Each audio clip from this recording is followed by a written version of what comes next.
คนแบบนี้นะคะไม่มี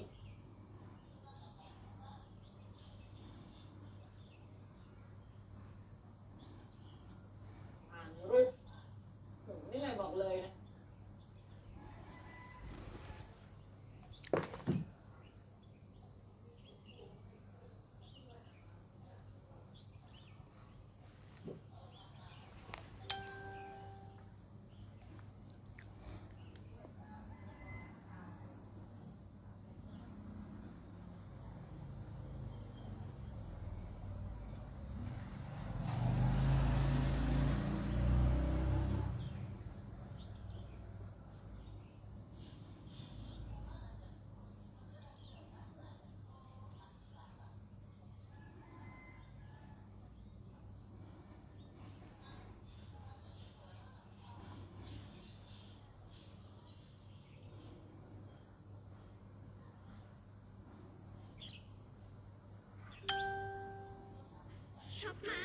ช็อปนะ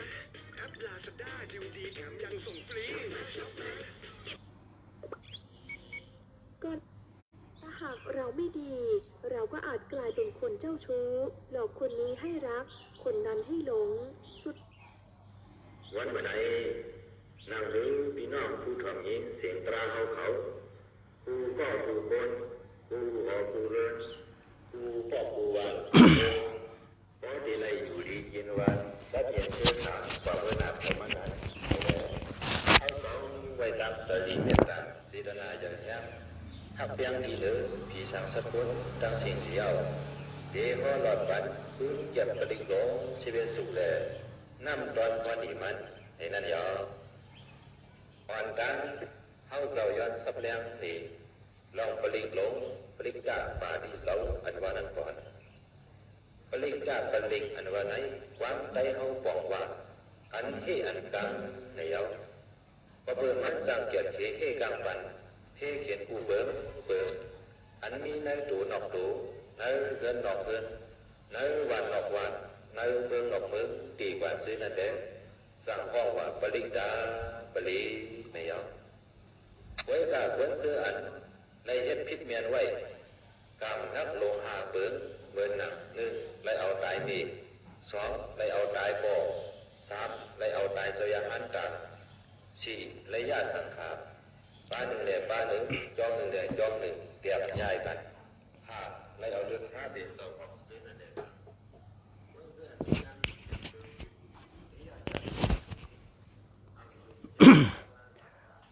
มาสูงค่ามาสูง มาสูงค่ามาสูงพ่อแม่พี่น้องเขากูก็กูคนค่ะมาสูงใต้ก็กูก็มาสูงพ่อแม่พี่น้องและใต้ก็ตีขาหักกูก็ค่ะหักและนับย้ำกูก็กูคนค่ะมาสูงค่ามาสูงค่าเมื่อไหร่เตะเอาอันการกึดข้างไว้ลองเฮิรนและลองต้วยหน้าตา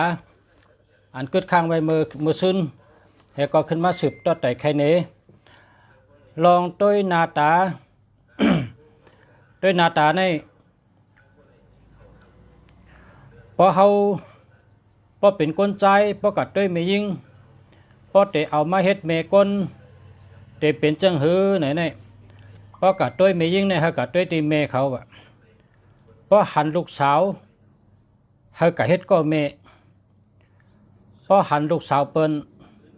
พอใครฮู้ว่าลูกสาวเขาเป็นหือเฮากะเฮ็ดก็แม่เขาพอเขาต้วยว่าลูกสาวเขาติเป็นก้นจังหือเฮาเมื่อต้วยแม่เขาพอเขาฮู้ว่าอาจ้างแม่เขาเป็นจังหือกันต่อค่ะอาจ้างลูกเขานั่นแต่เป็นจังหือตั้งยามแต่เป็นจังหือน้ำใจแต่เป็นจังหือในเฮาเมื่อต้วยตีแม่เขาหันลูกสาวเฮาเมื่อต้วยตีแม่เพราะว่าแม่นั่นเป็นปัทมาสละเขาเป็นสละก็ที่หนึ่งเขาแม่เขาเหมือนหือก็ลูกเขาตื้นเหมือนนั้นนะแม่เขาเหมือนหือก็ลูกเขาตื้นเหมือนนั้น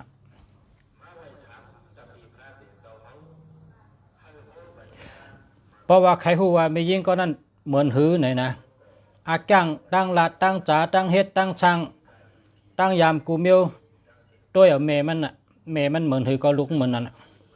เสื้อเผอไหลเคอมันหมักคือขั้นไหลตน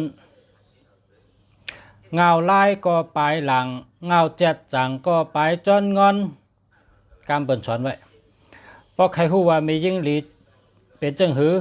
อาจ้างเป็นจังหือแต่เป็นจังหือป้อเอามาเฮ็ดเมลูกอ่อนป้อเอามาเฮ็ดเมของลูกในแต่เป็นจังหือในเฮาเมื่อด้วยตีเมเขาอันนี้เป็นข้อที่หนึ่งแล้วก็ป้อเฮาเมมันตายอ่ะเฮาฮู้จักเมมันก็ตาย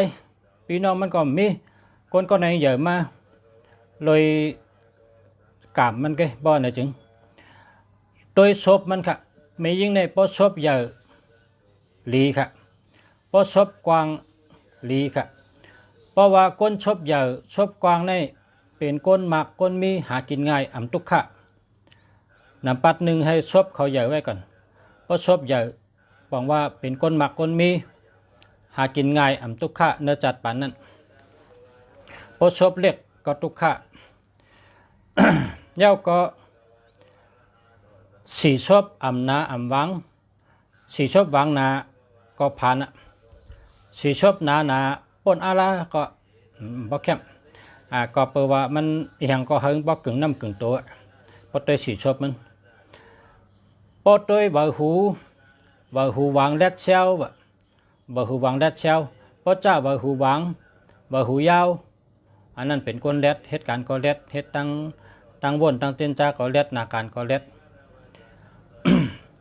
นางยิงในพอตัวหน้าเขาเหมือนไข่ไก่อันนั้นเป็นคนมีบุญค่ะหน้าเขาเหมือนไข่ไก่เป็นคนมีบุญยาวโจโจเพราะเป็นคนนามมนเหมือนลงในซ้ำบนว่าคนจะในเขาในเมื่อจัดก่อนเขาอะไรเฮ็ดตั้งดีไว้เหตุอะไรมาเกิดนะเปิ้นว่าก้นนาผีอันนี้ก็ มีกามมีมูลอยู่เหมือนกันแต่ว่ากามมันเหมือนกันเพราะเป็นก้นนาไข่เป็นก้นเจ้าก้นขุนเป็นเจ้าคือขุนไข่แสงพันคำเงินเจ้าคือขุนเจ้าคือขุนไข่แสงพันคำเพราะจะนายาวเหมือนไข่เป็นว่าก้น ไข่แสงพันคำเจ้าคือขุนอยู่ในวังหอคำนะตัวนางสามีมาเดียวนะว่าจะนายาวไข่ไก่หลายๆนาผักก็กวางแกมซบวาหูจะนายาวกูเมียวนะ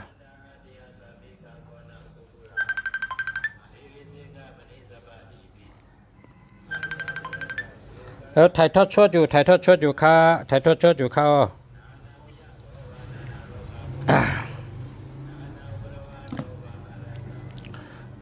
กำในท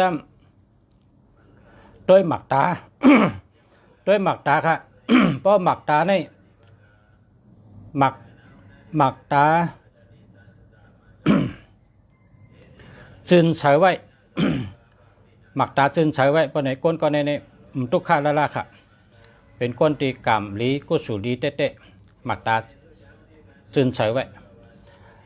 เพราะตาเล็กก็ตุกข้าเหมือนกันนะเพราะตาอ่ำเปิดก็ตุกข้าเหมือนกันนะเพราะตาเนี่ยให้มันห่างดีไว้ตาห่างดีเล่าไว้เฮืองเปิ้งใส่ไว้นะหมักตา กำในทำมกตาตั้งเหนือเนี่ยเพราะตีในมีมกตานำมกตาใหญ่ๆเนี่ยเป็นคนมี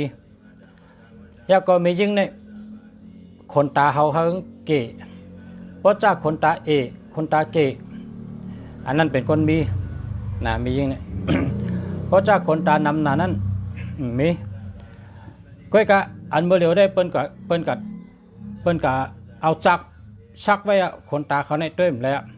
กาปันเมื่อเร็วนี่มันต้วยแล้วก็ว่าเขาเอาจักซักไว้นะเมื่อก่อนเมื่อมื้อได้เปิ้นเอาธรรมชาติวะเปิ้นเอาธรรมชาติวะเกิดมาจังเห็นก็เป็นจังนั้นได้เปิ้นต้วยแล้วคนตาก้นตัวเร็วได้มันต้วยแล้วค่ะเพราะว่าก้นตัวเร็วในมันลักแหลมนะ มันก็ซักให้แค่มันก็แล้วก็ซักให้เหมือนก็แล้วคนตาเขา ในลายตัวคนตาลายตัวหน้าผากยาวก็หน้าผากนะครับนะหน้าผากในเพราะมันหนึ่งใหญ่หนึ่งดีหนึ่งกว้างหนึ่งดีเพราะว่าไม่ยิงแต่นะก็เพราะมันมีเป็น6 นิ้วขึ้นกับตั้งเนื้อได้มันดีกับป้องป่น6 นิ้ว เพราะว่า4 นิ้วในแกมล้อก้าวว่าเนื้อ4 นิ้วในตึกแมน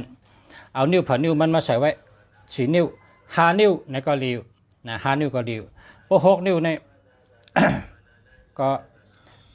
นำบนแล้วนะเดี๋ยวก็คนยิงในคนโหเราได้เปิด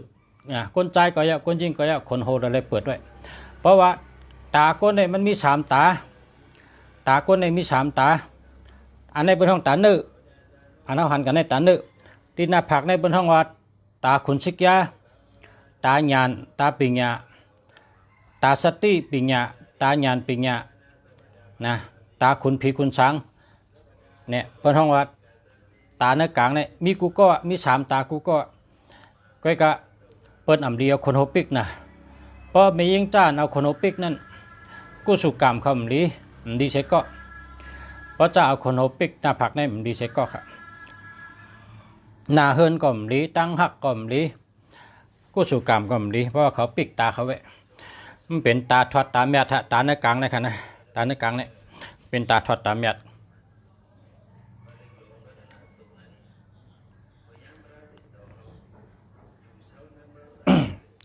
อันนี้เกิดไว้อันข้างไว้มาซึ้นลายตัวหน้าตากำในสมัติด้วยเฮินอันพ่อแม่พี่น้องตึกถามมาว่าเฮินเขาขาในพักตูจะโคไหลในเฮ็ดซื้อๆฮะนั้นเฮ็ดกดๆฮะเนี่ยเฮ็ดกดค่ะคู่ไหลกูอันโหลได้กดเหมือนงอกศอกค่ะนะกดเหมือนงอกศอกในคืนกว่านั้นในแมนเมียวมันค่ะโคไหลฮะให้มันแมนเมียวมันกำในโฮอันพี่น้องถามมาว่าโฮโดเฮ็ดจังหือโฮในนะพอเฮินเฮาขาอยู่เนื้อเวียงตั้งหลังเฮินตั้งคางเฮินล้อมจื้อก็ไรผิดกะนะล้อมสูงก็ไรล้อมตันติกก็ไรผิดตั้งหลังเฮินตั้งคางเฮินในล้อมผิดตั้งหน้าเฮินอย่าไปล้อมละตั้งหน้าเฮินในมีผลมีตุ่มเตอเจ้าเฮินกำเดียวเพราะตั้งหน้าเฮินเนี่ยตั้งหน้าเฮินเนี่ยล้อมไรกะหือเนี่ยล้อมขึ้นไรหมอกล้อมขึ้นในศอกเหี่ยวก็พอล้อมขึ้นศอกเนาะเอาเลือกมาใส่เป็นชิกกว่าให้มันไรลมเจ้านั้นจังไงหากินง่ายค่ะ เฮินเนี่ยชูเจ้ากัดด้วยละเฮินสัตเทเมื่อเขาอยู่ต่างที่เนี่ยเขาเป็นชัดเทเมื่อเขาอยู่ต่างที่เนี่ยเขาเป็นชัดเทเขามีเงินคำนำหนาเนี่ย เพราะเขาไม่ให้เฮินนะเวียงเนี่ยเพราะเขาล้อมเป็นมดทั้ง10 ไผ่ล้อมสูงแบบเพราะล้อมสูงทั้ง10 ไผ่เนี่ยเขามีทั้งว่าเงินเขามีก็โลกกินอันมีไว้อย่างแกโลกกินอันมีไว้อย่างแกกินอันมีไว้อย่างติ๊กขึ้นแทงก็เพราะว่าเขาปิก10 ไผ่แบบเฮิน1 หลังในเฮ็ดเฮินในกลางมันตั้งคางเฮินตั้งหลังเฮินเขามีเวียงแล้วก็มีเวียงเหมีโห่เหตั้งหน้าเฮินในล้อมโห่อะไรอยู่แต่ว่าล้อมโห่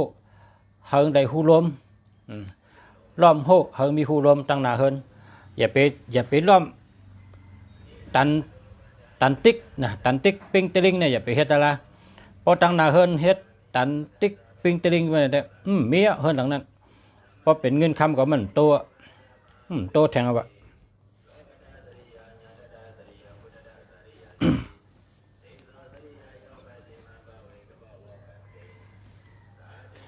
เพราะฉะนั้นพอเมพี่น้องเขา พอเทเทินก็ตัวแกมปืนล็อกกะว่าโหในล้อมจังหือเนี่ยเนาะตั้งคางเฮินตั้งหลังเฮินล้อมจังหือก็ไรอ่ำพิษก้อยกาตั้งหน้าเฮินล้อมไรศอกหนึ่งพอขึ้นศอกเงาก็เฮ็ดเป็นชิกให้รวมเข้า จังนั้นค่ะจังไงหากินง่าย โดนไม้พอมีนาวังเฮินตั้งหลังเฮินตั้งคางเฮินต้นไม้ฉังก็มีอะไรอยู่ค่ะตั้งหน้าเฮินในกลางวานนั้นอ่ำหลมีต้นไม้ก็เพราะว่าเฮินในพอตั้งหน้าเฮินกวาง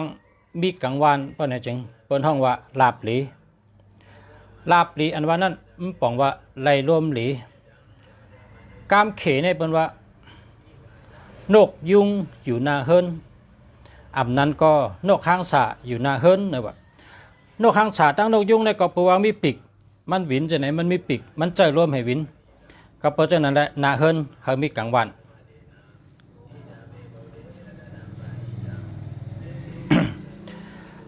มีข่าวใครได้เบอร์โทรมีข่าวสั่งกับสืบมาตั้งเบอร์โทรนะแล้วก็เฮิรนในนาเฮิรนกลางวันจะได้ปังไว้กลางวันนาเฮิรนในจะได้เฮ็ดเธอลองปังแจงแรงหลีมดเฉอนะอ่ำเน่าอ่ำเหม็นนาเฮิรนเนี่ยเขามีกลางวันไว้เข้มต้นไม้หรือไว้นาเฮิรนพอมีก็ต้นไม้ได้หลุดแทบจะที่ก็นาเฮิรนอย่าไปมีต้นไม้นะ อย่าเปลี่ยนมีอันดับเห็นเมียวนาเฮิรนเนี่ยเพราะเหมือนจังเขาคาอยู่ให้ไหนป๊อบเนี่ยเพราะเอาไม้มารับจนไหนเนี่ยหันหน้าริมจะฮะเพราะเอามันนำด้วยเพราะมันนำรับด้วยเนี่ยรับตารับนาน่ะกิดหน้ากิดตาล่ะนาเฮิรนเขาก็พอมีต้นไม้ใหญ่ในปังว่ารับนารับตาลาบเขาการหมักมีเขารับนารับตากันมากมีเขาอย่าไปปั่นมีต้นไม้นาเฮิรนแก๊สเป็นมดบอมเป็นมดต้นไม้เนี่ยตั้งหลังเฮิรนตั้งคางเฮิรนมีอะไรอยู่ตั้งนาเฮิรนอย่าไปมีละยาวก็เฮิรนเฮาหึงดีนาเฮิรนเป็นว่ากลางวันกว้างในตีอยู่นอกข้างสะนาเฮิรนเป็นตีอยู่นอกข้างสะอำนั้นก็นกยุงคำตั้งหลังเฮิรนเป็นห้องว่าตีอยู่เต่า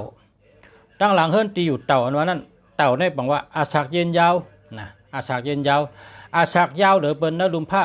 เต่าค่ะเป็นห้องว่าเต่าล้านปีสัตว์ตั้งเสียงตะลิกฉันตั้งเสียงอันอยู่เนรินที่เขาอยู่จอมกันในสัตว์เต่าในอาศักยาวหรือเป็นพอเมปีน้องเขาอย่าไปกินเนื้อเต่าในเป็นยังซื้อมาโกไก่ไว้กัน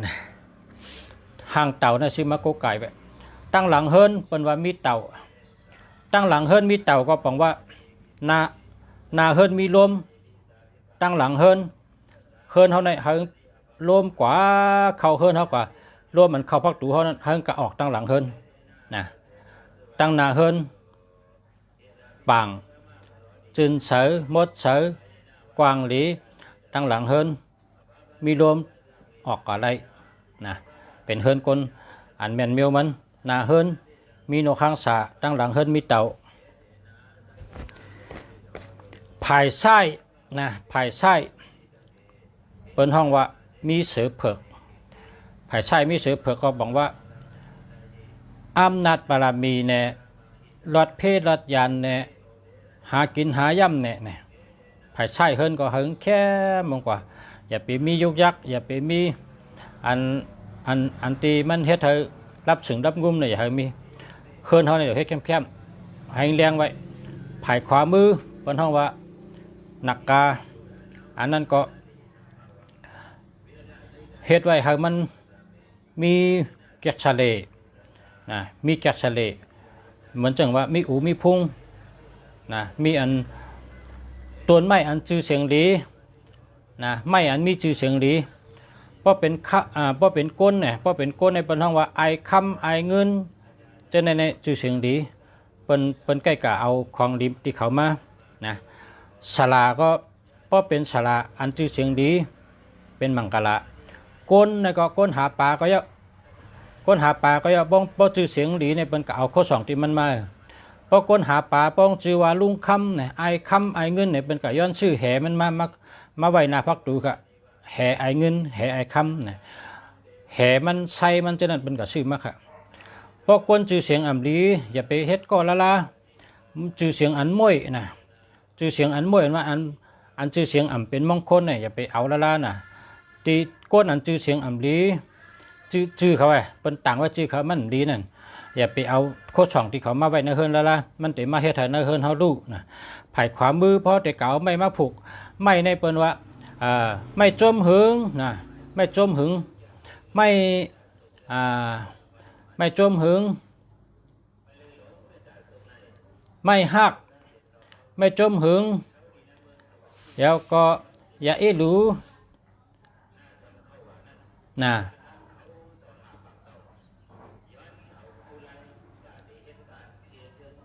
ไม่ต้องกล้าใช่ไหม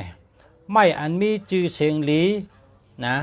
ไม่อันจื้อหลีนั่นเปิ้นเอาไว้ไผ่ขวาเฮิรนก็เป็นสิริมงคลผูกไว้ต้นเรียกต้นลอกเปิ้นปันใหญ่ก็นะเปิ้นปันใหญ่ป้องใหญ่ก็ไล่อยู่บ่ไผ่ขวางเฮิรนแต่ไล่ปัดไว้นั่นก็เนาะแต่ไล่ปัดไว้ไม่อันมีจื้อเสียงเป็นมงคลเป็นมังกรลี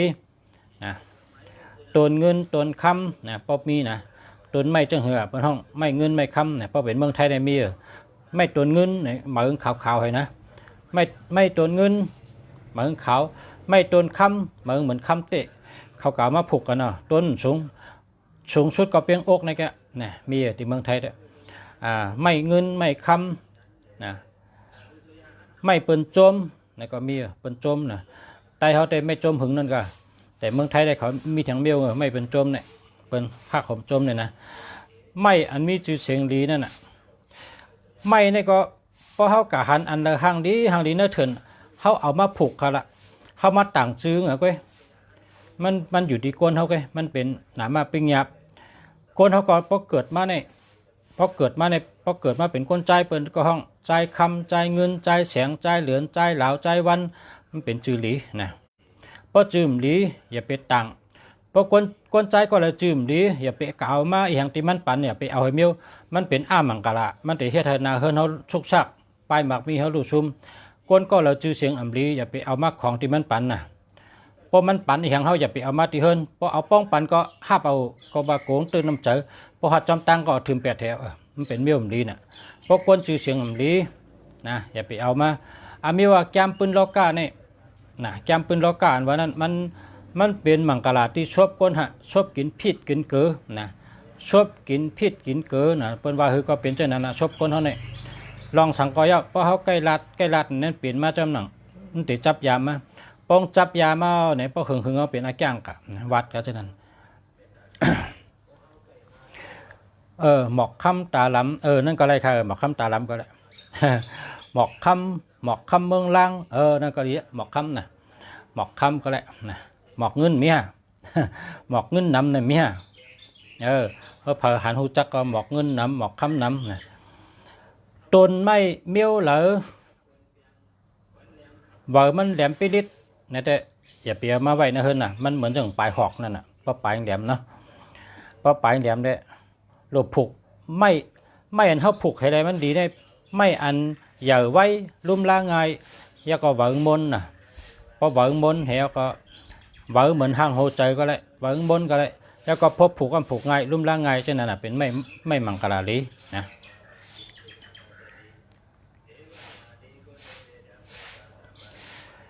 กันในเฮิรนเขาขาในปืนมันเนี่ยพอเขาจุกซื่อพอเขาเอามือเขายื่นขึ้นกะพอมันถึงปืนเนี่ยลีก็อันนี้ก็ลีพอไม่พี่น้องเขาพอเตะเฮ็ดเทินเนี่ยหลุดด้วยแกมปืนล็อกกะพอเฮ็ดเทินหมังก้อนในเฮ็ดเต็มน่ะพอเขากะพอได้กลมให้เนี่ยลีละเนี่ยลีเฮ็ดเทินเต็มเนี่ยลีพอเขาตั้งแต่เข้าที่พักตูงพอได้กลมมองเขากันเนี่ยดีค่ะจังเนี่ยพอฮอดในเฮิรนก็เต็มน่ะพอเอามือเขาจุกให้ยื่นขึ้นที่นี่พอยื่นเฉพาะถึงเนี่ยดีค่ะนะดีละเพราะฉะนั้นเฮ็ดเทินก็เฮ็ดชุงนะเฮ็ดเทินก็เฮ็ดชุงเฮ็ดเทินก็เฮ็ดชุงไว้กะนะเพราะเฮ็ดเทินเนี่ยเฮ็ดชุงไว้อันกึดข้างไว้ค่ะเนี่ยอันฉะนั้นได้รัดกว่าเจียวกะก็ในปนอนหานอนผักกังยุ่งกูก็นะมียุ่งก็กังมียุ่งก็กังเฮ็ดฉังได้ใจนอนเนอะครับผักกังยุ่งเนี่ยในแกมปืนล็อกกาเนี่ยเตรียมไว้ว่าเมื่อเฮาอยู่เนื้อต้องเมเฮานั่นเมื่อเฮามาอยู่เนื้อปฏิสันเทเตอยู่เนื้อต้องเมเฮานั่นเฮามีถงเมียวห่อไว้ตัวเขาว่านะเฮามีถงเมียวถงห่อลูกเนี่ยเปิ้นมีไว้เฮาอยู่เนื้อนั่นมาเก่าเดือนครับว่าเนื้อต้องเมเฮานั่นเฮาจังก็เกิดมาเป็นก้นพอเขาเกิดมาเป็นก้นเนี่ยถงอันเขาอยู่เนื้อต้องแล้วไปได้นะเหี่ยวก็เขามาเกิดเป็นก้นพอเกิดเป็นก้นเนี่ยพอเขาอายุยืนยาวพอเขารัดเพศเนี่ยนอนในผักกังตาเสนะนอนในผักกังยุ่งตาเสผักกังยุ่งเนี่ยก็มันเหมือนเจ้าหนังเมื่อเขาอยู่เนื้อต้องเมเขานั่นนะธรรมชาติก้นนั่นเนี่ยมันเลยปึงอิงเมเขาใหญ่มากค่ะ จะว่าก้นในปดเด็กกันนอนเนื้อเถื่อนเนื้อเคืนในใกล้กันนอนตีอันแคมให้กับเลือกนอนเลยค่ะมังก็กันนอนเนื้อทำมังก็กันนอนตีมันเปี้ยงดีๆเฮียก็มีอันเฮตั้งค้างไว้ใช่ไหมมันเจอจังไกนอนค่ะนะมันเจอจังไกนอนก็เพราะฉะนั้นเนี่ยเมื่อเขาอยู่ในต้องมีเขาเลยอยู่ที่นั่งอยู่นอนอยู่ที่เนื้อต้องมีเขานั่นเกาเหลือนเขามีตีปึงอิงเฮแล้วเยอะมาพอเขาเกิดมาเป็นก้นเขาก็ขึ้นมาหาตีปึงอิงหรือมีผักกางยุงค่ะเนาะผักกางยุงเนี่ยก้นเขากูก็ปนอนเนื้อเฮินนะปนอนเนื้อเฮินพอตีนอนเขาจับไผ่เลยตั้งเลยก็เลยจับผา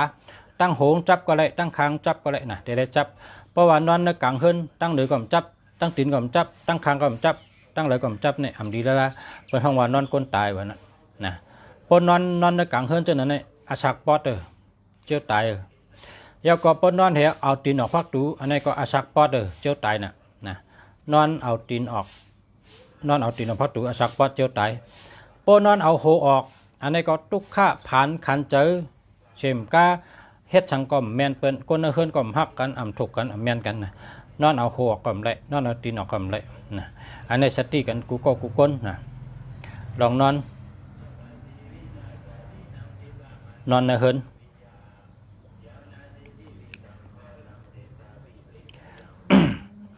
ยาวกอดแทงพอเฮานอนนะ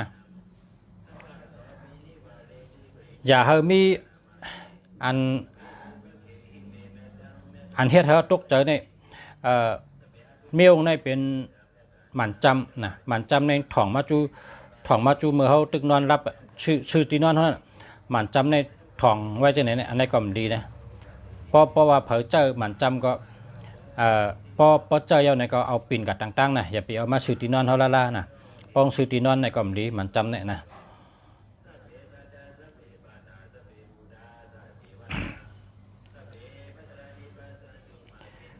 บันหน่วยลาบหลีหน่วย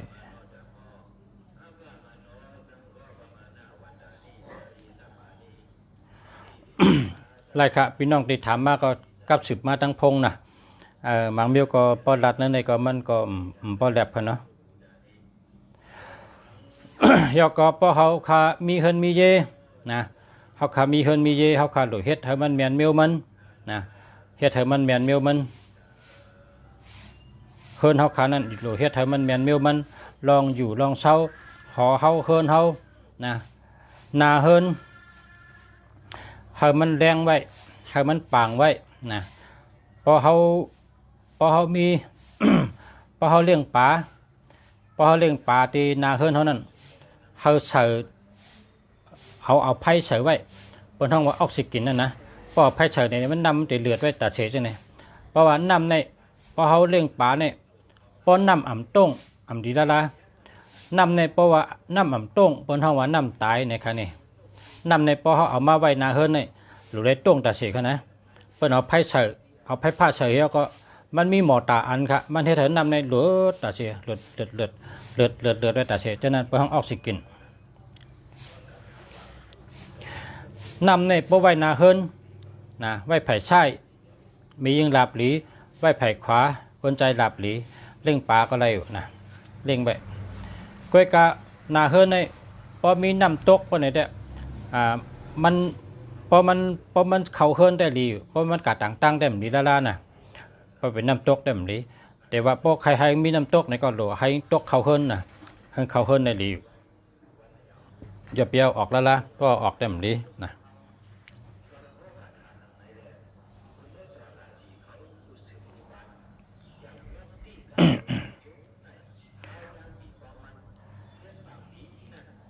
เมื่อซึ่งดัดลอง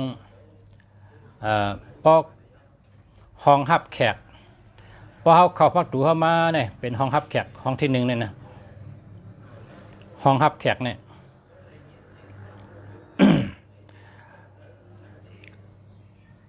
โหลไว้เมียวอันเป็นมังกรลาลีก็ค่ะนะพอเขามาหันเฮามันเป็นรองมังกรลาลีไว้ห้องฮับแขกเนี่ยอย่าไปเอาห้างอันดีโกดีกัก เมียวอันเมียวดีโกนั่นแหละจะไปไว้ที่ห้องรับแขกแล้วล่ะนะแล้วก็ห้องรับแขกอันว่านั้นมันเป็นห้องที่เฮามาจู้รุมตุ่มกันอุบกันอันที่กูลองแหละถัดปุ่งปอเมเฮาทุดถัดปุ่งอันก้นอันมิเกจูที่เฮาเจ้านั้นเจิ้นเขาตายกันนั่นอย่าไปมาไว้ห้องรับแขกแล้วล่ะห้องรับแขกนี่จะไปไว้แล้วล่ะนะเพราะว่าเฮาเอามาไว้ห้องรับแขกบ่ได้แต่คนเฮิรนเจ้านั้นอาศักปอดกูก็ค่ะอันนี้ก็อย่าไปเอาไว้ละล่ะนะมันเป็นคนตีตายกะบ่ตายอันนี้คำเพราะเขาเอาทับปุ่งเขามาไว้เพื่อรับแขกนี่คำกะละเฮปอกเขาก็อยู่กันนั่นน่ะตีกะเกิดก็มจังเกิดตีขึ้นเมืองผีก็มไล่ตีลงอะไรก็มไล่ตีกะเกิดเป็นก้นก็มไล่จังกลางเลยเพราะว่าก้นเขาเนี่ยเอาทับปุ่งมาไว้ที่ห้องรับแขกนะ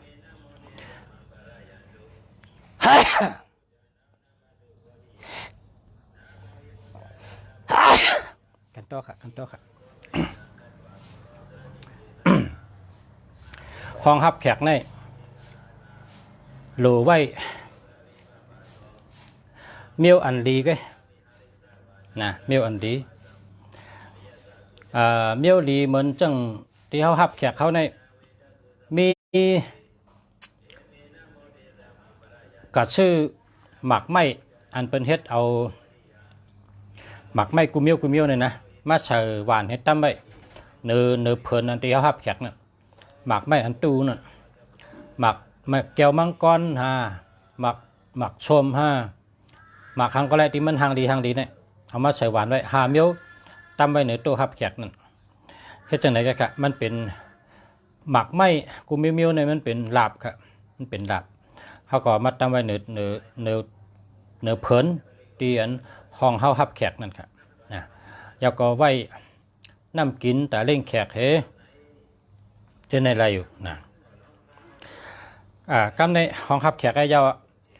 กำในเฮิรนเฮาในเฮิรนเฮาเป็นมังกรลีเพราะว่าเฮาตึกเฮ็ดตึกหาเฮาตึกขึ้นนะเฮาแม่นพ้องตึกขึ้นอย่ามาสูงตอนตาไปมักมีเฮาบ่ไหน ซื้อหางหมูนะหมูเนี่ยเอามาตั้มไว้เจ๋งจานวันตกนะเจ๋งจานวันตกกะทิเจ๋งนั่นมันเป็นเจ๋งคำครับเอาไว้เจ๋งจานวันตกหางหมูเป็นหางเอาเจมาติดแต่ก็ได้เป็นหางอันเปิ้นเฮ็ดไว้ปั้นหางหมูไว้ก็ได้นะไว้เจ๋งจานวันตก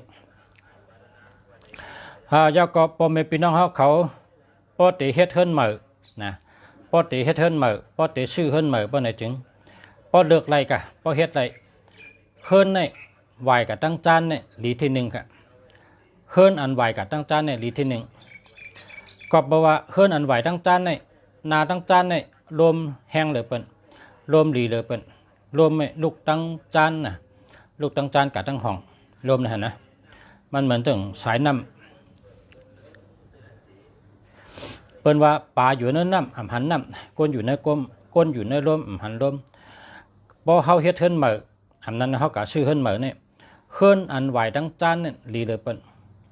พอไหวตั้งจานเนี่ยลมแห้งเหลือเปิ้นลมเข้าเฮิรนเนี่ย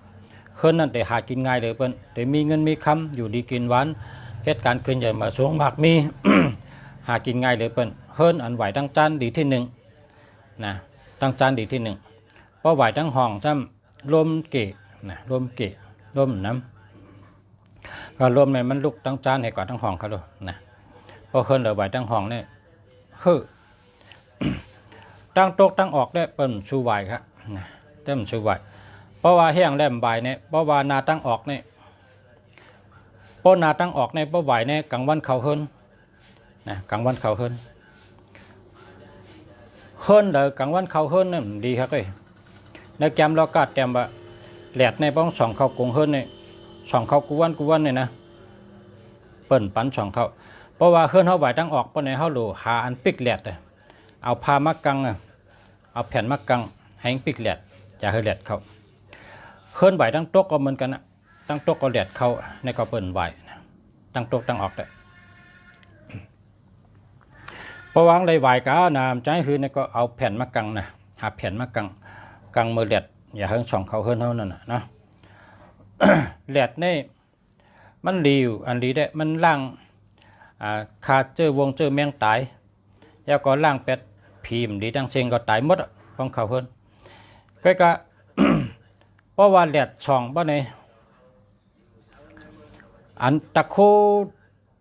อันมีเนื้อเฮิรนก็หายกับหมดเพราะแหลดช่องในกงเฮิรนใดเนี่ยนะก็เพราะฉะนั้นในเปิ้นปันแหลดช่องกงเฮิรนพอเฮิรนแล้วมีก้นตายหุงเนื้อเฮิรนเปิ้นก็ผุยเรียกมันผุย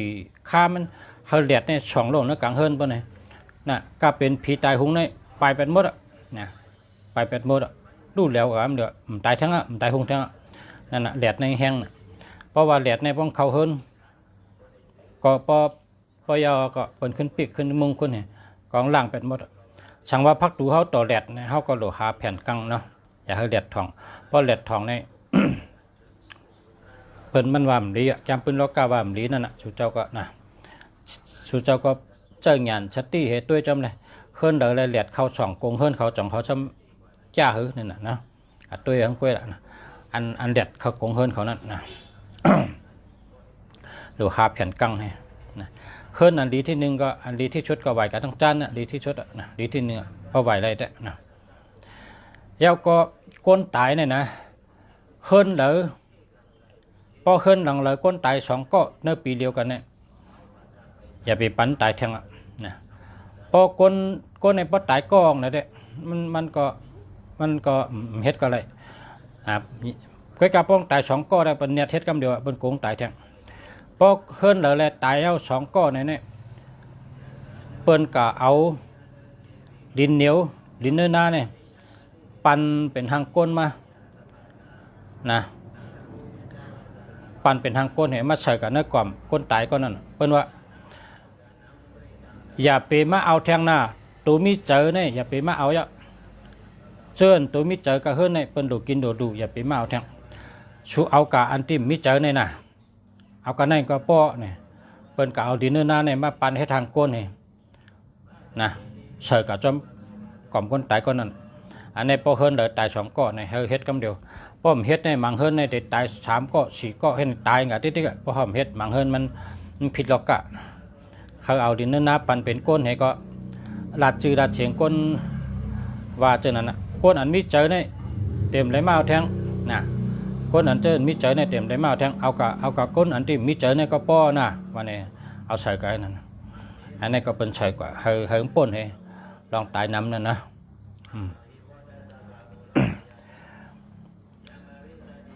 เจ้าก็พอมีพี่น้องเขาเลยฮู้ไว้ว่าจำลอกะจำลอกะหักปอหักเมในหักกูก็หักฉลาชามาในหักกูก็นะก้อยกะปอเมเฮาฉลาชามาเฮาคนมีกิจจุติเฮาน่ะทัดปุ่งเขานั่นเพราะเขาตายกันเนี่ยอย่าไปเอามาไว้นาเฮิรนดาราน่ะเพราะเขาพักตูมาหันกำเดียวนั่นน่ะเปิ่นดีไว้มันเป็นตาอันเฮาโลนับถือในก็เฮากับไว้เฮติงนะกับไว้ติงที่เพิ่มหันนั่นเฮากับไว้ที่เพิ่มหันนั่นก็เฮาก็หันเจ้าเฮิรนได้หันเจ้าเฮิรนได้หันแต่เปิ้นหันนะเฮากับไว้กันน่ะก็เปิ้นว่าเฮียงแลใกล้ๆมาลัดลองได้เนี่ยเปิ้นว่าปบเผอเอาเฮ็ดจังได๋เนี่ยอาชักปอดอาชักปอดลูกลังมันหึงลังก็หึงนั่นก็เปิ้นมันเอาทับปุ่งปองเมมาหอยไว้ที่นาห้องฮับแขกเลยพอเมมาเอากะเชี่ยวเอากะนะ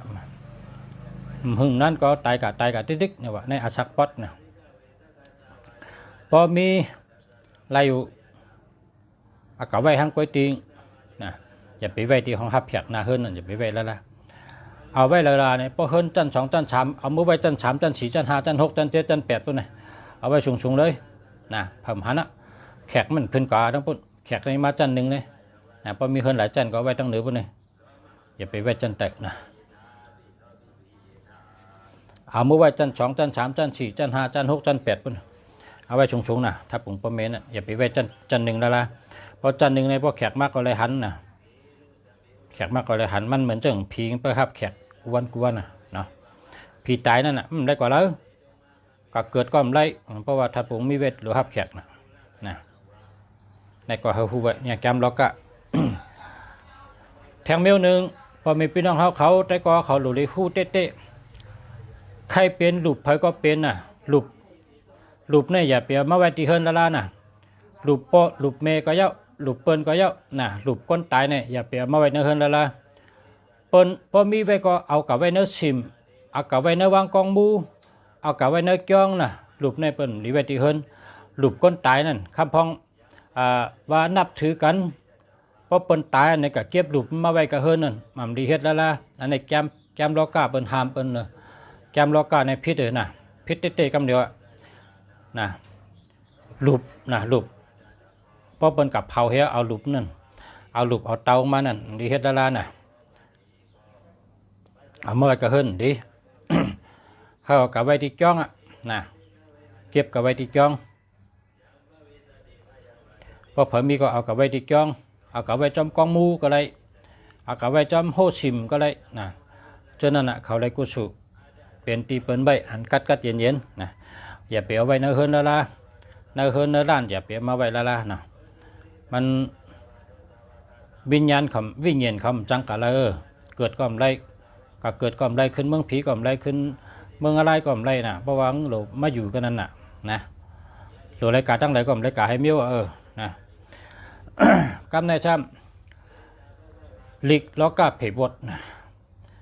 ลุงชาติรัตเนี่ยพอไม่พี่น้องเขาหรือได้หรือกูก็ไปตายก็รู้ตัวพอตัวมันรู้ให้เปวดไปตามนะก้นอันตายก็รู้วันที่แล้วก็เผบดนี่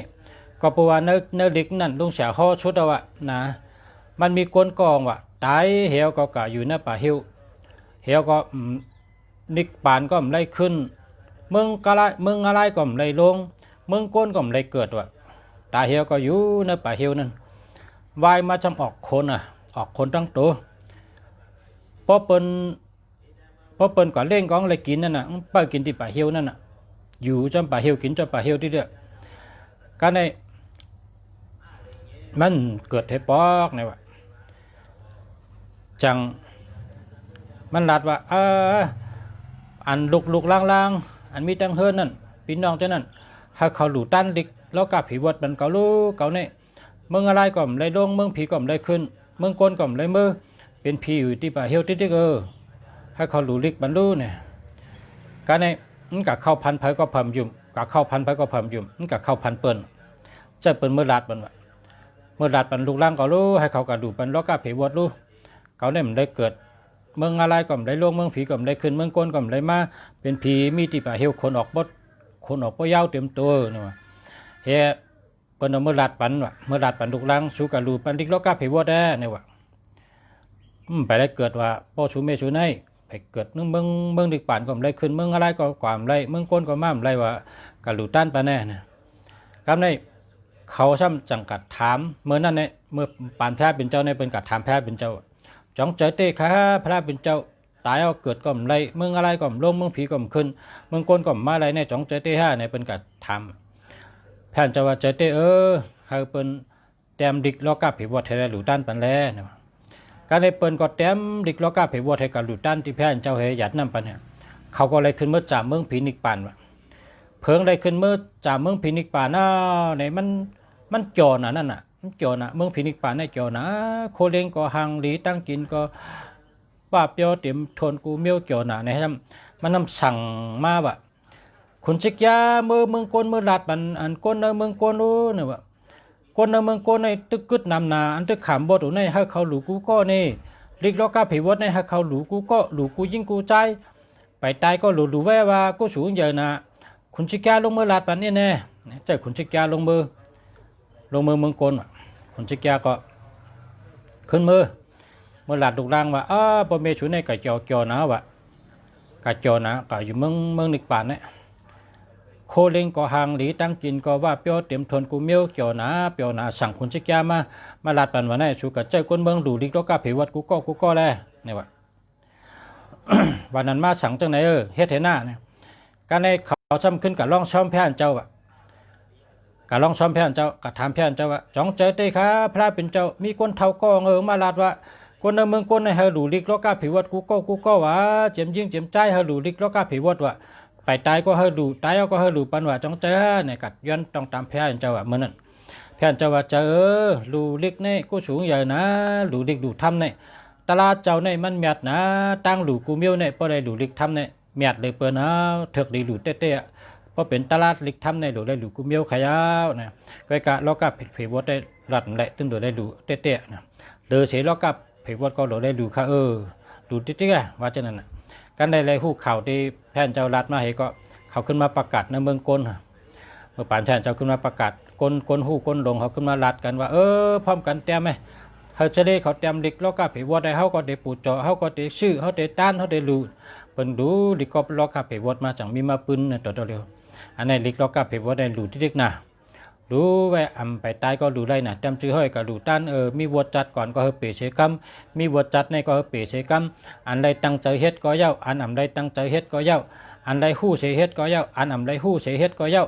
อันได้เฮ็ดผิดเปิงกะอันฮู้ก็ดีฮู้ก็ดีย้อนได้ไปวางข้างปันอย่าเฮาเป็นบทเป็นตามอย่าเฮาเป็นเช่นเป็นนามสังฆะ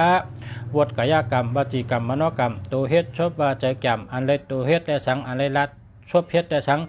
อันใดตัวเฮ็ดและสังใจวนแม่นในสังบทตั้งลงให้ปีเชียงใส่กรรมคาเนี่ยประกาศรู้ในหยัดน้ำให้นะหยัดน้ำให้ปีบทไปตามไว้ให้โกน่ะนะบทในโกน่ะก็เพราะฉะนั้นแหละ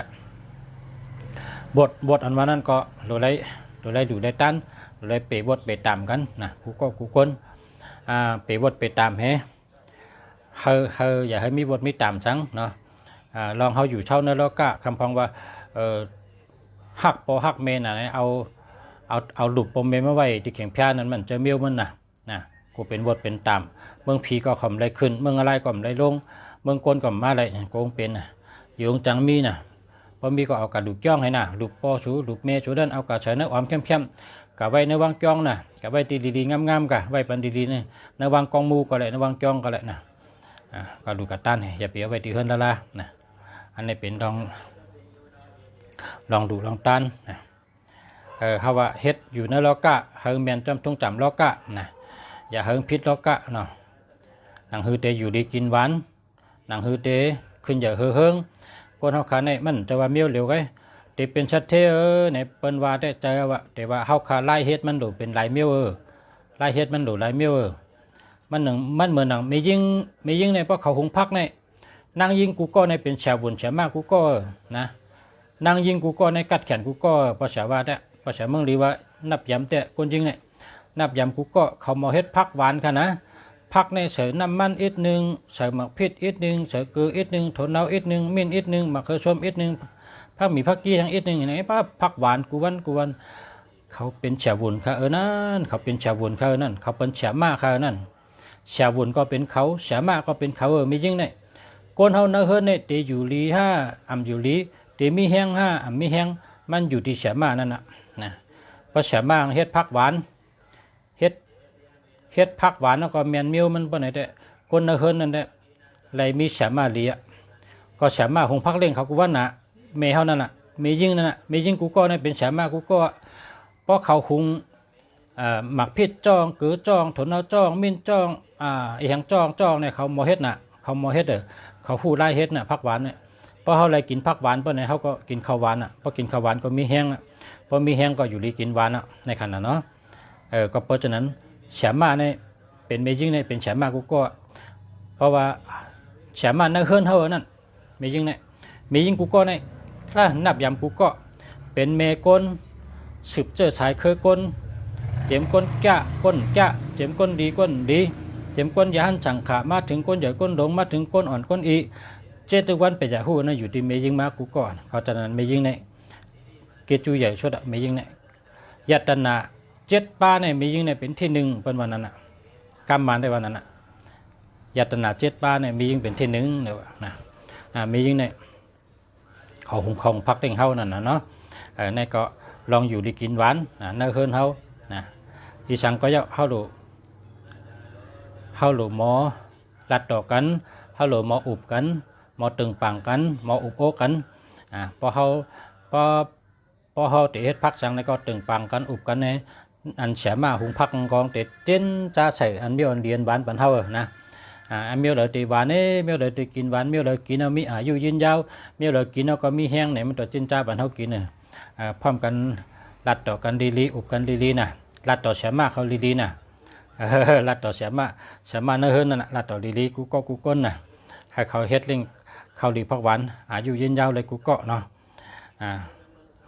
เพราะว่าแต่ว่าป้ายมักมีหลายๆเนี่ยก็ก้นเท่าในหนึ่งในโดยอยู่ดีก่อนนึงพออยู่ดีจังไกหาป้ายมักมีไหลนะจังว่าเฮิรนอนุสามาลัดเนี่ยปุ่นตาอยู่ดีกินหวานนะที่หนึ่งเนี่ยไรอยู่ดีกินหวานพอเฮ็ดแมนเมลเนี่ยไรอยู่ดีกินหวานนะลุงฉัดได้ขึ้นใครขึ้นนำปัดหนึ่งเฮิรนเนี่ยหางไรพักตูงผุยเข้าเนี่ยก็มึงบอกว่าร่วมในเข้า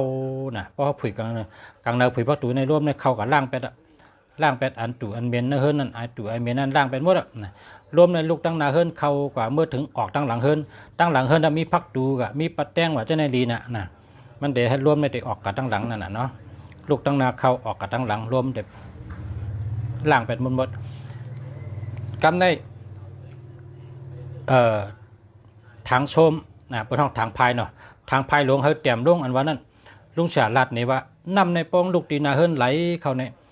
ป้อตีเลยเตรียมกองลงกันนั้นนำเนี่ยนำในกว่าที่เตรียมปองไหลเข้ากว่าปองกว่าแง่ทางพายลงในก็ติดเตรียมลงพอเตรียมลงในก็ปองว่าแมนมิลมันเฮิรนเท่าในที่หนึ่งพักตูผุยเข้าที่สองทางพายเตรียมลงอีกหนึ่งที่สามสองไพ่เตรียมลงอีกหนึ่งแล้วก็คนไหลนับให้เป็นอันกิกนับให้มีกิกปองกิกในเป็นคนไหลก้นปองกบเป็นคนไหลผีให้กิกไว้คนไหลนั่นนอนปอนนอนอย่าไปเอาตีนออกพักดูอย่าไปเอาโหออกพักดูเอาโหออกอำไรเอาตีนออกอำไรอำดีอย่าไปเอาโหออกอย่าไปเอาตีนออกปอนนอนให้กลางผักกลางยุงกลางผักกลางยุงในปุนตะอยู่ดีกินหวานเพราะเป็นยอกาก็หายไล่อยู่ดีกินหวานดอดเพอายุยืนยาวกลางกูก็ผักกลางยุงนี่เฮ็ดจังได๋ค่ะแค่1 ชั่วโมงพบกันทั้งวันบ่ายค่ะเนาะก็ว่าหลายวันนะครับเลยมาลัดเมื่อในกะเขาตันเต็มตันเต็งกับเขาเน็ตแลนมาลัดต่อให้กำเขาติดเหตุการณ์ขึ้นเพราะว่าป้อมได้ลัดต่อป้อมมีพี่น้องเขาก็จะถึงกูก็ค่ะหักกูก็ค่ะเนาะยันช่วยกูก็อยู่ลีกินหวานกัดเย็นช้ำฉะอายุยืนยาวกูก็กูคนค่ะมาชงค่ะ